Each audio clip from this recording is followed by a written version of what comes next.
아멘.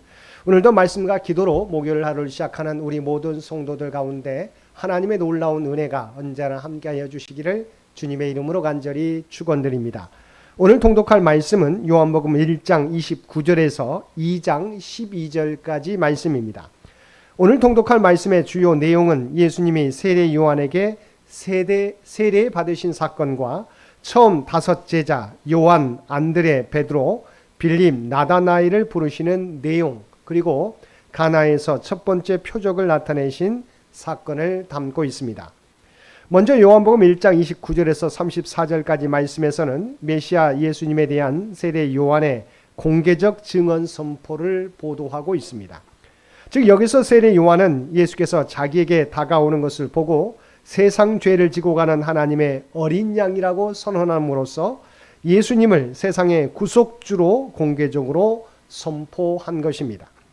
동시에 그는 예수님을 성령으로 세례를 베푸시는 이 하나님의 아들이라고 증거함으로써 예수께서 하나님께로부터 온 신적 권위를 지닌 메시아이신 것을 분명히 하였습니다. 그리고 특별히 요한은 여기서 그가 예수님을 메시아로 알게 된 것과 관련하여서 하나님께서 물 세례를 베풀 때 누구든지 성령이 그 위에 머무는 것을 보거든 그가 곧 성령으로 세례를 베푸시는 이 곧 메시아이신 것을 알라고 하셨다고 증언함으로써 예수님에 대한 그의 증거가 자의적인 것이 아니라 하나님의 지시에 따른 것임을 밝혀서 예수께서 오리라고 예언된 그 메시아이신 것을 더욱 확증하고 있습니다. 한편 예수님에 대한 세례 요한의 이와 같은 선포는 예수님의 세례 사건 당시에 있었던 것으로 공간복음서가 예수님의 세례와 세례 요한의 증거를 사실 자체에 치중하여 기록하고 있다면 요한복음은 세례 사건 그 자체보다는 그 사건을 통해 드러난 신학적 의미에 치중하여 보도하고 있다는 특징이 있습니다. 35절에서 51절까지 말씀에서는 예수님과 처음 제자들의 연속적인 만남에 대해 보도하고 있습니다. 즉 본문은 예수께서 유다 땅에서 세례 요한을 만나 세례를 받으시고 세례 요한과 하나님으로부터 메시아로서의 인정을 받으신 후 그의 공생의 대부분을 보내시게 될 갈릴리 땅으로 떠나시기 직전에 처음으로 안드레와 요한 그리고 베드로, 빌립, 흔히 바돌로메와 동일 인물로 추정되는 나다나엘 등과 만나신 사실을 보도하고 있습니다. 아울러 예수님의 메시아 되심과 신성에 대한 그 제자들의 고백과 예수께서도 간접적으로 자신이 절대 신성을 지닌 메시아이심을 밝힌 사실을 보도하고 있습니다. 그런 의미에서 본문도 결국 예수께서 성자 하나님으로서 메시아가 되심을 강조한다고 하겠습니다. 한편 본문에서 몇 가지 주목할 점이 있습니다. 첫째는 예수께서 부르신 처음 2 제자가 본래는 세례 요한의 제자였다는 것입니다. 이는 예수님의 공생의 사역의 상당 부분이 그의 길을 준비한 세례 요한의 예비 사역에 힘입고 있다는 사실을 증거해 줍니다. 그래서 세례 요한과 예수께서는 계속 연속 송상에 있다고 하는 것입니다. 둘째는 공간복음에는 예수의 처음 4 제자가 갈릴리 바닷가에서 소명을 받은 것으로 나타나고 있는데 본문 요한복음에서는 안드레와 요한과 베드로가 유다 땅에서 부름받은 것으로 나타나고 있다는 것입니다. 이에 대해서 일반적으로 유대 땅에서의 부름은 제자로서의 본격적인 출발이 아니라 우리가 첫 번째 만남이었다는 것, 그리고 갈릴리에서의 부름이 본격적인 제자로서의 부름인 것으로 이해하고 있습니다. 세 번째는 예수를 따르게 된 제자들이 즉각적으로 다른 사람에게 예수를 전하여 그들을 예수께로 인도했다는 것입니다. 안드레가 베드로에게 또한 빌립이 나다나엘에게 예수님을 전했던 것을 말하는 것입니다. 이는 예수를 믿고 따르는 자의 결과 및 자세를 보여준다고 하겠습니다. 이런 의미에서 예수님의 제자가 된다는 것이 어떤 의미겠습니까? 우리가 예수님의 제자가 되는 것보다 더 귀하고 가치 있는 일은 세상에 없습니다. 수많은 사람들이 추구하는 세상의 지위나 명예는 모두가 사람에게서 나온 땅의 것들이지만 주의 제자직은 하나님께서 주시는 위의 것입니다. 우리는 가장 부족하고 미천한 상태에서 이 귀한 직분을 받았으므로 항상 감사하는 마음으로 겸허하게 행동하며 살아가야 할 것입니다.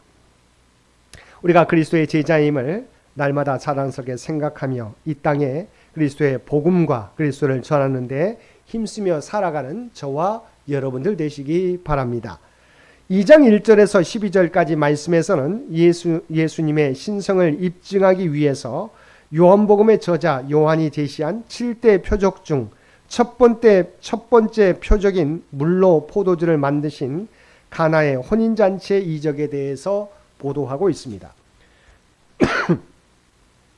이런 가나 혼인잔치의 이적은 예수께서 본격적으로 공생의 사역을 개시하기 이전에, 곧 제1차 갈릴리 사역을 개시하기 이전 초기 유대 사역 기간 동안 유대와 갈릴리 지역을 오가시면서 사역을 행하시던 때의 사건으로서 예수께서 메시아로서의 신성을 많은 사람들 앞에서 공개적으로 입증해 보인 첫 번째 사건이라는 점에서 큰 의의를 지닌다고 하겠습니다.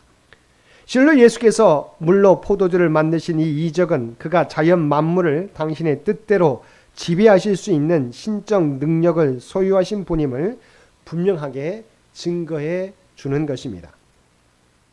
특히 예수께서 유대인들이 정결용으로 사용하는 항아리에 든 물을 포도주로 변하게 하신 이 사건은 우리에게 매우 깊은 영적 의의를 전달해 주고 있습니다. 즉 이는 사람이 변하여 새롭게 변화될 수 있는 것은 율법적 의식을 준수함으로써 되는 것이 아니라 오직 예수 그리스도로 말미암아 되는 것임을 증거하고 있는 것입니다. 또한 가나 혼인잔치에서 이 표적은 신랑 되신 그리스도를 영접하는 신부된 성도들이 장차 천국 혼인잔치에서 누리게 될 그 구속 은혜의 풍성함과 기쁨을 상징한다는 점에서 큰 의의가 있다고 하겠습니다. 그리고 한 가지 더 살펴보고자 하는 것은 만약 가나의 혼인잔치에 예수께서 계시지 않았더라면 어떤 결과가 생겼을까 하는 것입니다. 잔치는 엉망이 되고 신랑과 신부는 우울한 출발을 하게 되었을지도 모릅니다. 예수님 없는 인생들의 모습이 바로 이와 같다는 것입니다. 모든 것이 풍족하며 부족함이 없어 보여도 사실은 진정한 기쁨이나 만족이 없습니다. 예수님이 없는 인생의 빈자리는 이 세상 무엇을 가지고도 메울 수 없을 정도로 큽니다. 성도인 우리는 예수님과 함께하게 된 것을 최고의 축복으로 여기고 감사해야 할 것입니다. 그리고 언제든지 모든 문제를 그분과 상의하는 것이 습관이 되게 해야 할 것입니다. 사랑하는 성도 여러분, 이처럼 우리는 주님 없이는 한순간도 혼자 살아갈 수 없는 존재들입니다. 주님이 우리와 언제 함께 하심으로 기뻐하며 담대하게 주어진 길을 걸어가는 성도들이 되시기 바랍니다. 그리고 우리를 제자로 택하신 주님의 은혜를 기억하며 제자로서의 사명을 이 땅에서 감당하며 살아가는 우리 모든 성도들 되시기를 주님의 이름으로 간절히 축원드립니다. 함께 기도드리겠습니다. 사랑과 은혜가 충만하신 아버지 하나님, 우리를 하나님의 자녀 삼아주시고 그리스도의 제자 삼아주신 것을 진심으로 감사드립니다. 어떤 상황에서도 주님께 묻고 주님을 의지하며 그리스도의 제자로서의 사명을 이 땅에서 감당하며 살아가는 우리 모두가 되게 하여 주옵소서. 오늘도 특별히 이 나라와 이 민족을 긍휼히 여겨주시옵시고 그래서 친히 통치하시고 인도하여 주시기를 원합니다. 100주년을 준비하며 나아가는 창현재단을 기억하여 주시고 우리 창현재단의 모든 죄의 군속들의 기도와 봉사와 헌신을 통해서 하나님의 뜻과 영광을 나타내게 하여 주옵소서.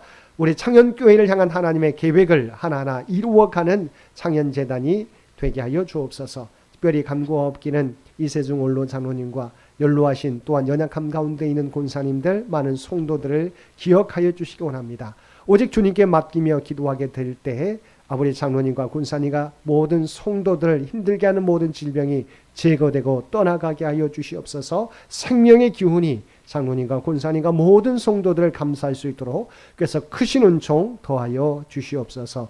오늘 또 우리에게 복된 하루를 허락해 주신 것 진심으로 감사합니다. 우리가 꿈꾸고 준비하며 나아가게 될 때 하나님께서 우리와 동행하여 주시어서 모든 것이 주의 뜻 가운데서 이루어지게 하여 주옵소서. 또한 우리가 이 땅에서 살아가게 될 때 하나님의 거룩한 백성이라고 하는 정체성을 잊어버리지 않고 살아가게 하여 주시옵소서. 그리하여 우리가 발을 딛고 살아가는 삶의 현장 가운데 그리스도의 아름다운 향기와 선한 영향력을 나타내며 살아가게 하여 주옵소서. 이 모든 간구 우리를 구원하여 주신 예수님의 이름으로 간절히 기도드리옵나이다. 아멘.